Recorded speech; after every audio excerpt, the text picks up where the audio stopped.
Tako izgleda koprski mestni vrvež na pragu pomladi, ko trgovci in gostinci po dolgi sivi zimi na dan žena ponudbo preselijo na prosto. Vidimo, veliko žensk kupuje, ni to malo nelogično, kje so fantje? Kupujejo ali za lastne mame, pa za otroke, ali pa tudi zdaj večinoma kupujejo za rojstne dneve, kljub temu, če je 8. marec, je pa dosti moških, dosti jih je letos, več kot lani. Z ekipo smo se podali tudi v običajno zaspano mestno jedro, a za danes kaj takega nikakor ne moremo trditi.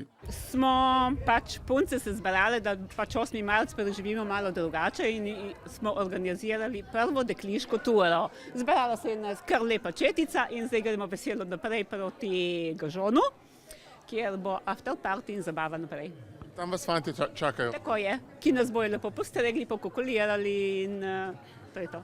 Veseli smo, da nas obišče morda nekoliko več žensk kot običajno, čeprav moram reči, da smo mi lokal, ki se ukvarja pretežno s prodajo piva in da tudi ženske postajamo ljubiteljce piva in poznavalke piva.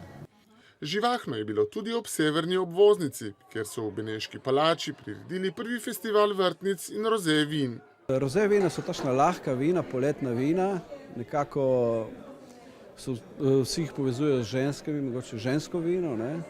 Mi smo to nekako poskušali združiti v neko zgodbo in bomo videli, no, upamo, da se nam bo išlo.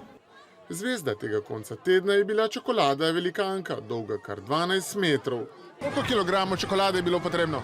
Približno tle 60 kil, nekje blizu 60, nekaj manj od 60 kil čokolade, je pa po vsem tistem, kar sem videl, seveda in se pozanimal, najdaljša v naši državi Sloveniji.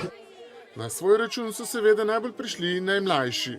A vam je všeč čokolada? Ja! A ste že videli kdaj tako veliko? Ne!